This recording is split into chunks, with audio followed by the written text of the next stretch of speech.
Sagrada, que se encontra no Evangelho de Marcos, capítulo 8, dos versículos 34 ao 38.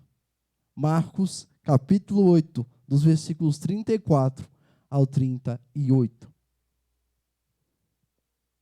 Quem achou pode dizer amém? Amém. Já estarei lendo.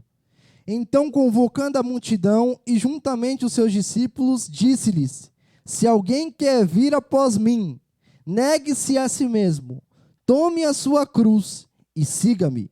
Quem quiser, pois, salvar a sua vida, perdê-la-á.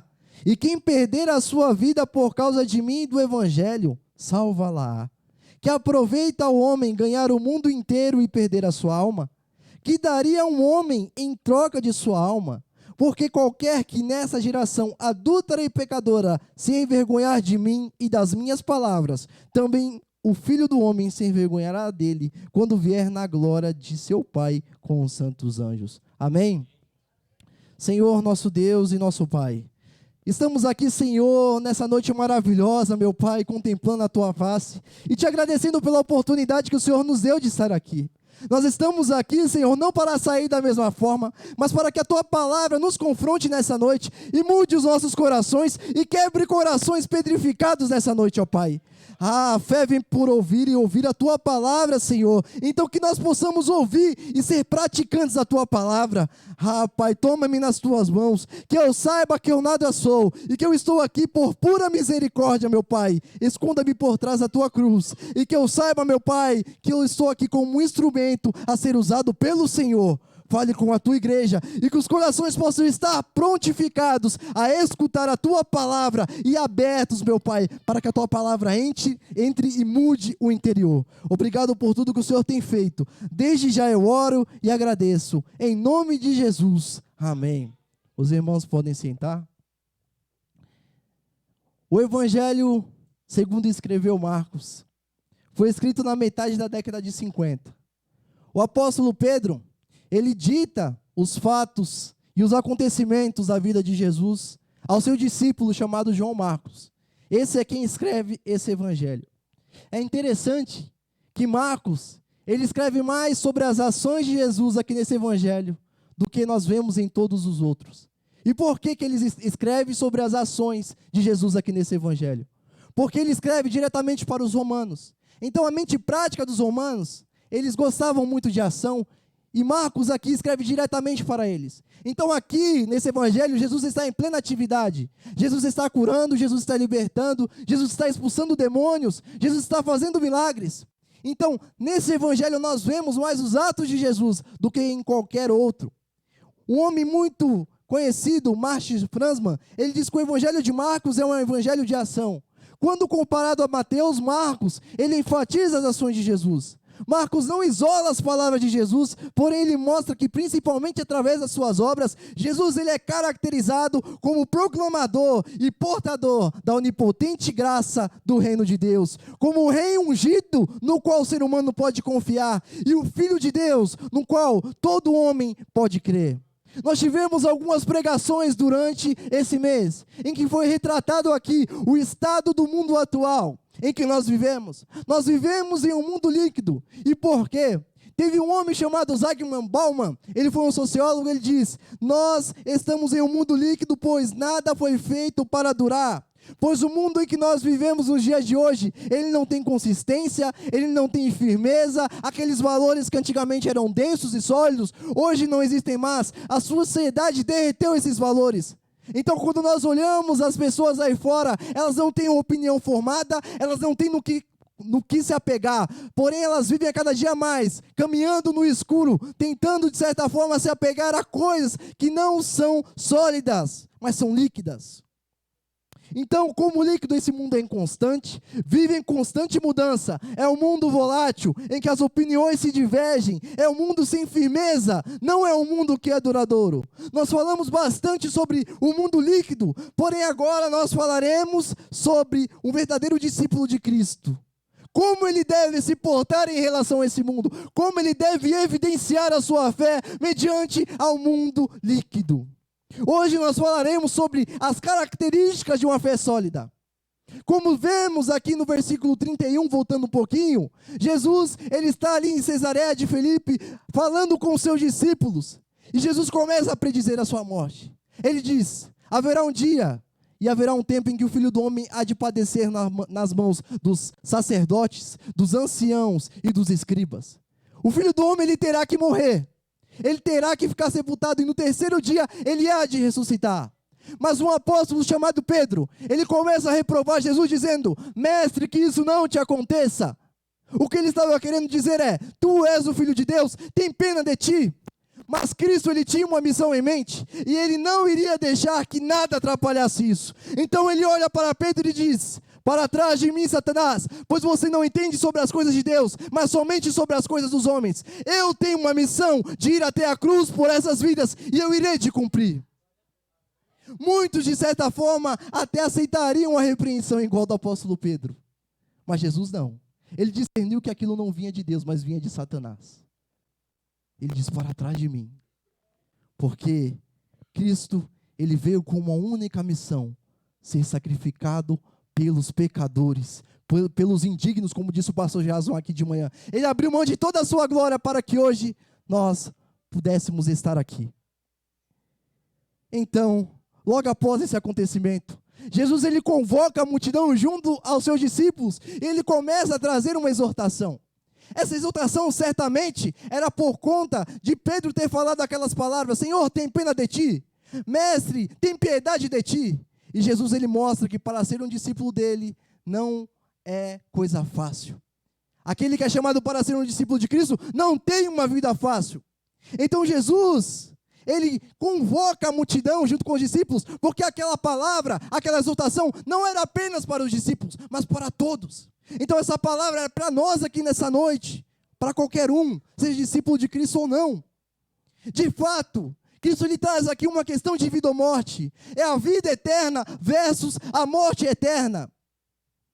Jesus indica as atitudes a serem tomadas por um verdadeiro discípulo dele. Alguém que quer ser um verdadeiro discípulo, alguém que quer ser um verdadeiro seguidor, alguém que quer a cada dia mais se aproximar de Cristo, ter uma intimidade com ele. Jesus mostra nessa passagem 3 coisas que caracterizam a fé sólida, a fé verdadeira, a fé autêntica e a fé inabalável. E quais as características dessa fé, de uma fé sólida? Quem tem uma fé sólida tem uma mudança de caráter. Pois Jesus começa dizendo: quem quer vir após mim, negue-se a si mesmo. Negar a si mesmo quer dizer: diga não para si mesmo, diga não para as suas vontades, diga não para as tentações, diga não para esse mundo, mas diga sim para Cristo. Diga sim para a sua graça, diga sim para a sua misericórdia, diga sim para o seu amor. O mundo líquido em que nós vivemos tem levado muitas pessoas a buscarem incessantemente o prazer ideal. As pessoas desse mundo vazio têm buscado se satisfazer em coisas temporais, casuais, limitadas. As pessoas, elas buscam incessantemente o prazer no sexo, o prazer nas drogas, o prazer no consumismo e até em jogos. Eles têm procurado essa satisfação. E isso leva muitos a sofrerem ansiedades, depressões e leva até a morte. Mas isso tem até entrado dentro das igrejas. Pois o cristianismo light, o cristianismo pós-moderno, prega uma vida sem mudança. Venha como você está e permaneça da mesma maneira. As pessoas estão procurando igrejas que satisfaçam seus ideais e que preguem aquilo que eles querem ouvir e não o que precisam ouvir.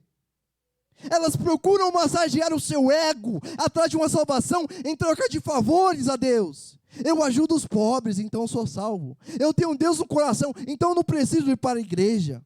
Eu cumpro o meu cronograma de orações e de leituras bíblicas diárias. Mas eu sinto muito em te dizer, isso não irá te trazer salvação. Isso não irá te levar ao céu. O que irá te levar ao céu é a negação de si mesmo, das suas vontades, do seu orgulho, do seu eu e o sim para Cristo.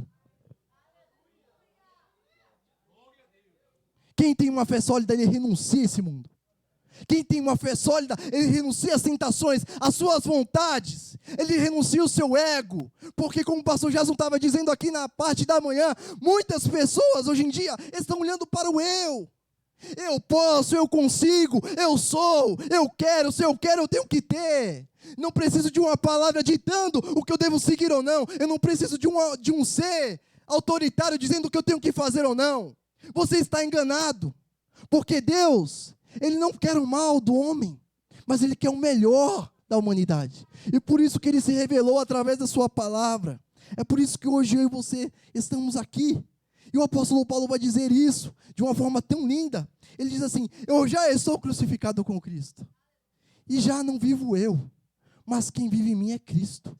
E a vida que eu vivo hoje, eu vivo no Filho de Deus, que me amou e se entregou por mim. Em João 3:6, Jesus está conversando com um homem chamado Nicodemos. E ele diz assim: Nicodemos, o que é nascido da carne é carne, mas o que é nascido do Espírito é Espírito. A modernidade líquida procura se satisfazer através do prazer carnal, porque a sua natureza é carnal. Eles são como porcos que cada dia mais se jogam na lama e rolam, e quando alguém chega para lhes ajudar, eles não querem sair dali, porque a sua natureza é de porco. Mas aquele que tem Cristo em sua vida, ele não depende do prazer desse mundo. Ele não depende do prazer carnal para se satisfazer, pois ele não é nascido da carne, mas ele é nascido do Espírito. Ele não vive para as coisas que esse mundo oferece, ele não aceita os pratos que Satanás coloca à sua disposição, mas ele sabe que o que aguarda ele na eternidade é maior, é melhor, é eterno, não é algo temporário. A natureza desse que foi nascido de novo é uma natureza espiritual. Ele não vive para si mesmo, ele não vive mais para suas vontades, ele não vive mais para os seus desejos, mas agora vive para Cristo. Você tem notado, irmãos, que essa sociedade egoísta, egocêntrica, tem levado a muitos a se abdicarem de Deus, tem dado ao ser humano as decisões, está nas suas mãos. O que você quer fazer, faça. Não deixe que ninguém te limite, não. Não deixe que ninguém diga o que você tem que fazer, não. Por isso a humanidade a cada dia mais está em decadência. Porque lá em Jeremias, se eu não me engano, no capítulo 17, vai dizer: enganoso é o coração do homem, mais do que todas as coisas, quem o conhecerá? É o Senhor quem esquadrinha os corações. É o Senhor que discerne o coração da humanidade. O ser humano, levado pelo seu próprio coração, como dizem Provérbios, há caminhos que para o homem parece ser bom, mas leva à morte. O ser humano guiado pelo seu próprio coração, ele está caminhando para a condenação. Mas o ser humano que é mudado por Cristo, o ser humano que é lavado pelo sangue de Cristo, o ser humano que nasceu de novo, ele não é guiado mais pelo seu próprio coração, mas é pelo Espírito Santo de Deus. O ser humano que tem uma natureza espiritual é como uma planta que foi retirada de uma terra árida, de um mundo líquido, e plantada no reino de Deus, num reino espiritual, sendo regada pela graça de Deus e vivendo na dependência do Espírito Santo de Deus, como Paulo diz aos Colossenses. Ele nos transportou do reino para onde? Para o reino do Filho do seu amor. Você foi plantado nesse reino. Você foi resgatado do império das trevas e foi levado para o reino do Filho do amor de Deus. Você não é mais escravo do pecado. Você não anda mais na dependência do pecado. Mas você é livre, como foi cantado aqui. Eu sou livre. Quando nós negamos a nós mesmos, nós não vivemos na dependência do prazer carnal. Nós não vivemos apoiados no nosso próprio ego. Mas nós confiamos naquele que rege todo o universo. Os problemas que a humanidade aí tem se afundado, o cristão sabe que tudo está no controle de Deus. Seja na política, seja na economia, seja em qualquer área dessa vida. Nós temos a convicção de que aquele que controla todo o universo, Ele habita em nós, Ele mora em nós. Ele não deixará um justo desfalecer. E mesmo se você cair, Ele estende a sua mão para te levantar. Quem tem uma fé sólida está disposto a sofrer e até morrer por amor a esse evangelho. Pois Ele diz: quem quiser vir após mim, negue-se a si mesmo, tome a sua cruz e siga-me. Muitas pessoas pregam o evangelho sem sofrimento. Se você tem Cristo em sua vida, para que sofrer? Para que chorar? Mas quando Jesus fala em tomar a sua cruz, Jesus está falando assim: esteja pronto a passar por dificuldades, esteja pronto para passar por tentações, esteja pronto para passar por provações por amor ao meu nome. C.S. Lewis vai dizer: se você está na procura de uma religião que o deixe confortável, definitivamente eu não lhe aconselharia seguir ao cristianismo. Você tem que erguer a sua cruz hoje. O ato de levantar a cruz traz um sentido em que o condenado carrega a sua cruz até o local da execução. Isso significa que você irá passar por sofrimento na caminhada da vida cristã, e até um martírio por amor a esse evangelho. A palavra da cruz, ela deve ser pregada em tempo e fora de tempo. Essa é a nossa missão, e diante desse mundo líquido, nós não devemos nos acovardar. Já foi dito, Sadraque, Mesaque e Abednego não se prostraram mediante aquela estátua. E o que estava preparando eles? A fornalha ardente. Mas mesmo assim ele não negou a fé que ele tinha. Mesmo assim eles não negaram seus princípios. Mesmo assim eles não negaram os seus valores. E assim deve ser a igreja. Devemos falar como o apóstolo Paulo: em tudo nós somos atribulados, mas não desanimados. Ficamos até perplexos, mas não desanimados. Somos até perseguidos, mas não desamparados. Nós somos abatidos, mas jamais somos destruídos. Por mais que você sofra provação por amor desse nome, por mais que você sofra perseguição por causa desse nome, por mais que você seja excluído da sociedade por causa desse nome, não negue esse evangelho. Porque como o Senhor vai dizer aqui, esse mundo não tem nada para nos oferecer. O que adianta o homem ganhar todo mundo e perder a sua alma? Jesus disse: se o mundo vos odeia, sabei que primeiro do que vós me odiou a mim. Se vós fosseis do mundo, o mundo amaria o que era seu. Mas porque não sois do mundo, antes eu vos escolhi do mundo, por isso é que o mundo vos odeia. O pastor Jesus falou uma frase muito interessante aqui pela manhã. Tem muitas pessoas que queriam ter o que você tem nessa noite. Tem muitas pessoas que queriam ter a liberdade que você tem nessa noite. Tem muitas pessoas que têm inveja, porque você não se mistura, você não comunga com as coisas desse mundo. E por isso eles te perseguem. Eles querem que você siga os padrões desse mundo. Eles querem que você se jogue à maré desse mundo. Mas aquele que é discípulo de Cristo, aquele que tem uma fé sólida, ele não abre mão do que Cristo fez em sua vida, por mais que ele seja perseguido por essa comunidade. Eu estava conversando com o pastor do meu seminário. Ele me disse uma coisa muito interessante. Quando você hoje coloca uma aliança no dedo, isso aqui para a sociedade significa uma coisa diferente do que eles vivem. Eles não reconhecem o que é compromisso. Eles não reconhecem o que realmente é um relacionamento sério, sincero, porque eles não têm isso. É tudo casual aí fora. As pessoas hoje, elas não se relacionam mais de uma forma sincera, de uma forma verdadeira, mas é tudo casual, é tudo temporário. Mas nós continuaremos a seguir o que a palavra de Deus nos diz. Não espere ser amado pelo mundo que crucificou o seu mestre, mas sinta-se honrado de carregar a sua cruz diariamente. E aí nós chegamos no versículo 35. Quem quiser, pois, salvar a sua vida, perdê-la-á. Mas quem perder a sua vida por causa de mim e do evangelho, esse a salvará. Eu poderia citar aqui vários exemplos, mas eu citei apenas 2 homens que me inspiram a cada dia mais a manter a minha fé sólida. Jan Hus foi convidado à morte, por não negar a sua doutrina. Ele foi executado em 1415. Ele foi queimado vivo.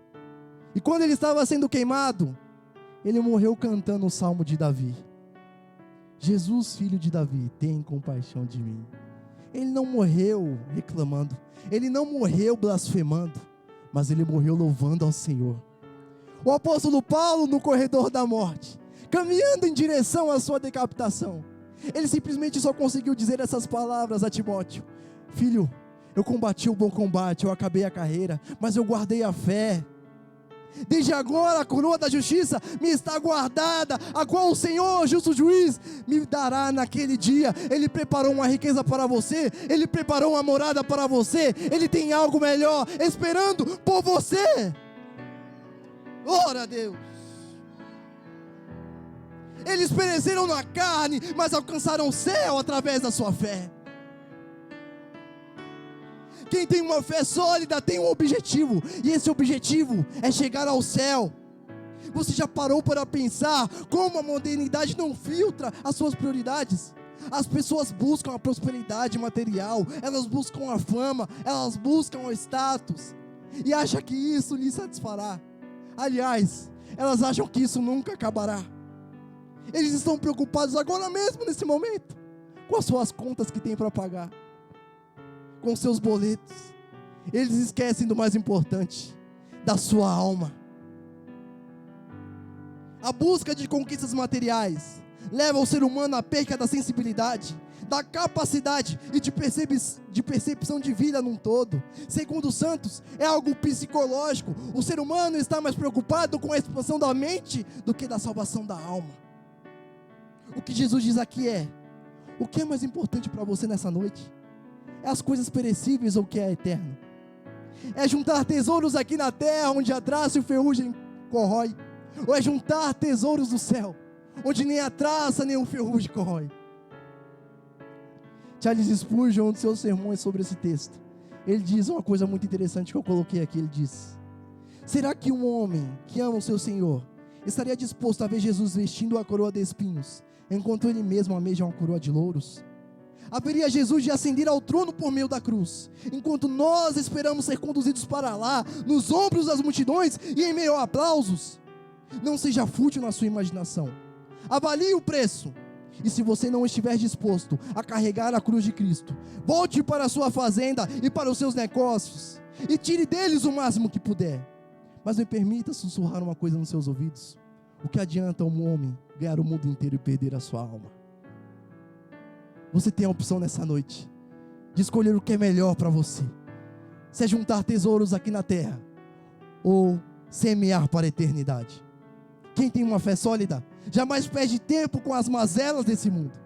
Jesus finaliza esse texto dizendo no versículo 38: porquanto qualquer que entre essa geração adúltera e pecadora se envergonhar de mim e das minhas palavras, também o Filho do Homem se envergonhará dele, quando vier na glória do seu Pai com os santos anjos. Estamos em uma geração adúltera. Isso significa uma geração infiel, em que muitos se envergonham de Cristo, não com palavras, mas com suas atitudes, achando que Deus não está vendo. Para esses, a frase simplesmente será: apartai-vos de mim, vós que praticais a iniquidade, para o fogo eterno, pois preferiste se beneficiar com a imundície desse mundo, ao invés de buscar as coisas espirituais. E aí irão olhar para Jesus e irão dizer: Senhor, mas eu expulsei demônios em seu nome, eu preguei o teu evangelho em seu nome, eu até cantava aqui em seu nome. Apartai-vos de mim, pois eu não vos conheço, vós que praticais a iniquidade. Jesus nos deixa claro aqui quais são as características de uma fé sólida. Então que você possa sair daqui hoje decidido a ir até o fim por Cristo, sem olhar para trás. Que você possa aplicar a sua fé sólida nesse mundo contaminado pelo pecado, e através de você, pessoas serem salvas. Reflita nessa noite: como está a sua fé? A sua fé é uma fé sólida, desapegada desse mundo? Será que é uma fé que dá testemunho da verdade e que não é abalada? A sua fé é uma fé que se mantém acesa mediante as tentações e as perseguições? Saiba que nesse mundo de trevas, a fé sólida tem que irradiar esse século de trevas. Não se deixe enganar pelos seus bens, não se deixe enganar pelo que esse mundo oferece, pois tudo isso é pobreza perto da riqueza espiritual que Cristo tem preparado para você. Hoje é dia de mudar a sua realidade. Em nome de Jesus, você sairá daqui sabendo que tudo passa, mas o que faz a vontade do Senhor permanece para sempre. Esse texto falou muito comigo. E eu particularmente, eu creio que todos aqui que nós trazemos a palavra, nós primeiro somos impactados pela palavra. E quando eu li esse texto, eu falei: Senhor, eu estou preocupado com tantas coisas aqui, eu estou esquecendo de realmente buscar a tua presença. Muitas vezes eu estou me preocupando com as coisas daqui e eu esqueço de buscar a tua face, ó Pai. E aí o Senhor fala: que adianta você ganhar o mundo todo e perder a sua alma? Porque a sua beleza é perecível, a sua vida aqui é perecível. Hoje você tem 30 anos, amanhã vai ter 40, daqui a um tempo vai ter 60. E o que te aguardará é simplesmente o túmulo, mas a sua alma estará com o Pai. Que você possa ter essa convicção de não se apegar às coisas que esse mundo líquido te oferece. Não se apegue ao humanismo, ao egoísmo. Não ache que você tem direitos diante de Deus, pois, como foi dito aqui na parte da manhã, Ele abriu mão dos seus direitos para que nós fôssemos resgatados. Sem direitos, nós éramos condenados ao inferno, e foi de lá que Ele nos resgatou. Eu estava refletindo na parte da manhã sobre aonde eu estava, e eu quero que nessa noite você feche os seus olhos e reflita quem você era, aonde você estava, da onde o Senhor te tirou. Você era uma pessoa em que a sociedade não dava valor, você era uma pessoa que andava perdido, mas Deus, Ele te encontrou, e ainda Ele te chamou de filho, e disse: olha, eu vou te oferecer a minha graça, você não merece não, mas eu irei te oferecer a minha graça, eu irei te tornar um servo meu, eu irei te libertar dos seus vícios, eu irei te libertar do seu consumismo, eu irei te tirar desse mundo vão, pecador, iníquo. E eu sou grato a Deus. Não era para eu estar aqui nessa noite, ainda mais aqui pregando, mas Deus é tremendo. Não era nem para você estar sentado nesse banco aí nessa noite, mas o Senhor é tremendo, Ele é fiel, e a tua palavra não volta vazia. Se houver alguém aqui nessa noite que quer realmente se tornar um discípulo de Cristo, que sentiu no seu coração de dar um passo a Cristo aqui nessa noite, ter uma fé sólida diante de Deus, esse é o momento, essa é a oportunidade, e o pastor Adilson irá orar pela sua vida. Mas você que hoje recebeu a palavra, aguarde, porque a palavra do Senhor, ela permanece para sempre. Que Deus abençoe, toda a honra e toda a glória seja dada a Deus, aquele que vive e reina para sempre. Amém. Louvado seja o nome do Senhor.